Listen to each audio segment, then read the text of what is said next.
हर सवेरा एक उम्मीद की किरण लेकर के आता है कि हाँ कुछ अच्छा होगा आज, और हर महीना ग्रह बदलाव करते हैं तो कुछ अच्छे और कुछ बुरे प्रभाव लेकर के आते हैं। जुलाई महीना कैसा रहने वाला है यही इस वीडियो में अपन जानने वाले हैं। नमस्कार मित्रों, मैं भानु प्रकाश शर्मा, एस्ट्रो भानु शर्मा चैनल में आपका हार्दिक अभिनंदन करता हूँ। धनु राशि के लिए जहाँ शनिदेव की ढैया चल रही है आपके, और अभी जुलाई महीना कैसा रहेगा, इस महीने में कुछ बड़े बदलाव हो रहे हैं। शनिदेव रेट्रोग्रेड या कहें कि वक्री हो रहे हैं। 13 जुलाई को शनिदेव वक्री हो रहे हैं। तो यहाँ पे एक चीज़ को मेरे मन में बड़ी सी एक चीज़ है कि शनि को क्या समझें अपन, कि भाई शनि ने पहले तो आप लोगों के धनु राशि वाले जातकों के लिए 7.5 थी, तो वो तो 7-8 साल खराब थे ही। फिर ठीक पूरा हुआ नहीं या समय पूरा वैसा अच्छा हुआ नहीं और ढैया और आ गई। हाँ, शनि का काम करने का तरीका है ये, उसका साइकिल ऐसा ही है। लेकिन एक चीज़ और है, शनि क्या चाहता है। शनि आपके मन को जानता है, आपके बिहेवियर को जानता है, और शनि अपने मुताबिक आपका मन और बिहेवियर करना चाहता है। शनि डाउन टू अर्थ रहना चाहता है। अब शनि ग्रह आपको या मुझे या किसी को भी बुरे प्रभाव कब देगा? जब आपका बिहेवियर खराब होगा, आप में समर्पण नहीं होगा, समर्पित नहीं होंगे आप, तो ये बुरा होता है। अब शनि ढैया में भी मैं कहूँ, जहाँ से शनि ढैया लगी है वहाँ पे समर्पित हो जाए इंसान। जहाँ शनिदेव अपनी दृष्टि डाल रहे हैं वहाँ समर्पित हो जाए, तो शनि ढैया या शनि की 7.5 में भी अच्छे परिणाम मिल जाते हैं। अब जैसे चतुर्थ भाव में शनिदेव वक्री हो रहे हैं, शनिदेव यहीं पे बैठ करके ढैया लगा रहे हैं। अगर माता के प्रति, आपके अपने घर के प्रति आप समर्पित हो जाएं कि हाँ मेरी जिम्मेदारी है, मेरा ही कार्य है ये करने का, तो ये शनि यहाँ पे बुरे प्रभाव नहीं देंगे। चाहे रेट्रोग्रेड हो, चाहे यह कुछ भी हो जाए, डेबिलिटेट हो जाए, कुछ भी हो जाए, नहीं बुरे प्रभाव देंगे ये। तो आपको उस हिसाब से चलना पड़ेगा, समर्पित होना पड़ेगा। अदरवाइज प्रॉब्लम क्या आएगी? अदरवाइज प्रॉब्लम यहाँ पे आपकी, क्योंकि वक्र अवस्था में एक भाव पीछे के भी प्रभाव देते हैं, तो सोशल लाइफ को खराब कर देंगे या आपकी सोशल लाइफ को थोड़ा सा डिस्टर्ब यह कर सकते हैं। ये प्रभाव देखने को मिलेगा। आपके भौतिक सुखों में कमी देखने को आएगी। यही तो प्रभाव आएंगे ना शनिदेव के, या भौतिक सुख जहाँ जो लेना चाहते हैं वो नहीं ले पाएंगे। अब यहाँ पे अगली मैं बात करूँ सूर्य ग्रह की। सूर्य ग्रह आपके लिए क्या है? भाग्य भाव के स्वामी। 16 जुलाई को यह परिवर्तन कर रहा है। 16 जुलाई से पहले यह आपके कहाँ पे विराजमान है? सप्तम भाव में। तो 7वें भाव में सूर्य का बैठना ईगो लेकर के आता है। ये चीज मैंने सबने सुनी, ठीक है, लेकिन है तो भाग्य का स्वामी। तो यहाँ पे क्या चीजें समझ में आती है कि पति या पत्नी की वजह से आपका भाग्य चल रहा है जब तक यह यहां पे बैठा है। जब यह परिवर्तन कर जाएगा, यहां से परिवर्तन कर जाएगा, 16 जुलाई को 8वें भाव में जाएगा, तो क्या समझ में आता है?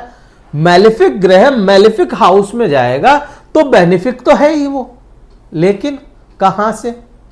आपको यहां पे रिसर्च से जोड़ेगा और वो आपको फायदा देगी। रिसर्च यहां पे ये नहीं है कि फायदा ही मिलेगा हर जगह ना, रिसर्च से जोड़ेगा, क्योंकि ये भाव क्या है? रिसर्च है, गहरी सोच है। यहां पे बैठा कौन है? बुध ग्रह बैठा, वक्री हो रहा है। वो बुध ग्रह वक्री हो रहा है। कब से हो रहा है? 18 जुलाई से हो रहा है। तो अपने को क्या समझे? बुध क्या है? बुद्धि है। बुध क्या है? आपका फोकस है। बुध क्या है? आपकी वाणी है, आपका कम्युनिकेशन है। अब ये ग्रह जब वक्र अवस्था में हो जाएगा 8वें भाव में, सूर्य भी वहां पे चला जाएगा, बुद्धि आपकी बैठी है 8वें भाव में खड्डे में, अब वो भी यहाँ पे आकर के बैठ गया, सूर्य आपका भाग्य का स्वामी खड्डे में। तो यहाँ पे क्या कहेंगे अपन इसको? 8वां भाव जो रहस्यों से जुड़ा है, आपका दिमाग रहस्यों में लग जाएगा, आपका भाग्य रहस्यों में लग जाएगा। तो जो लोग रहस्यों से जुड़े हुए हैं, रिसर्च से जुड़े हुए हैं, जिन लोगों को रिसर्च करना पड़ता है अपने काम में, उनके लिए समय बढ़िया है।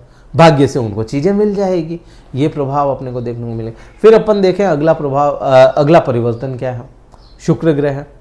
शुक्र ग्रह का प्रभाव परिवर्तन के साथ बिल्कुल बदलेगा, और यह बहुत अच्छा प्रभाव नहीं है शुक्र का।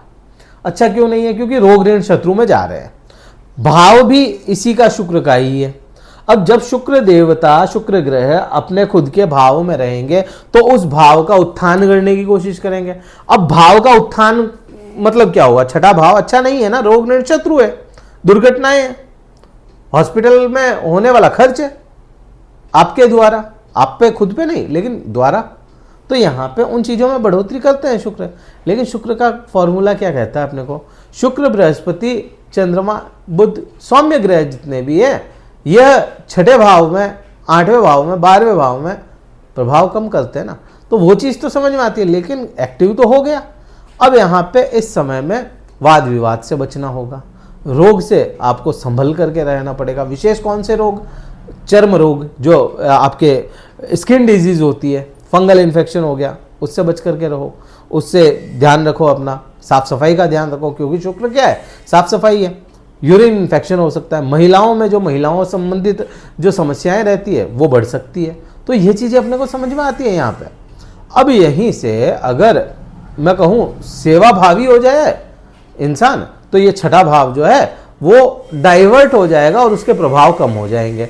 तो ये चीज़ें अपने को क्लियर समझ में आती हैं।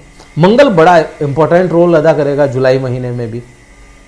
मंगल ग्रह 28 जुलाई तक आपके भाग्य में बैठा है, पंचम भाव का स्वामी भाग्य में बैठा है, गर्म ग्रह का स्वामी गर्म ग्रह में बैठा है। तो अपने को ये तो समझ में आता है चीजें सारी बिगड़ने के बाद में भी कहीं ना कहीं मंगल साथ देगा भाग्य को लेकर के। चीजें सारी उलझ गई और एक हाथ मंगल का ऐसा आएगा वो आपको निकाल करके ले जाएगा। ये चीज समझ में आती है। हाँ, थोड़ा सा अग्रेशन आपको आ सकता है, वाद विवाद, जो मैंने कहा ना कि 12वां भाव क्या है? 12वां भाव मंगल का भाव है, मंगल की दृष्टियां वहां पे।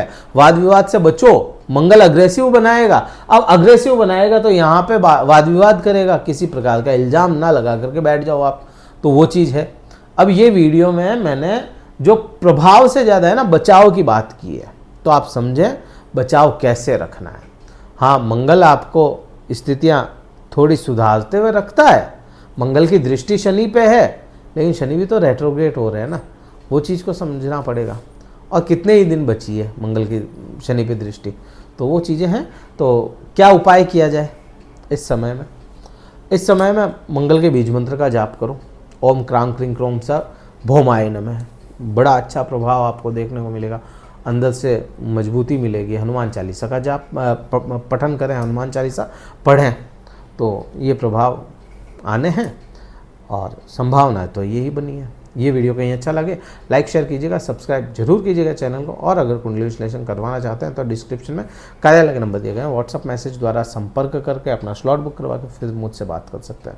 इस वीडियो में इतना ही था। जय हिंद, वंदे मातरम, भारत माता की जय।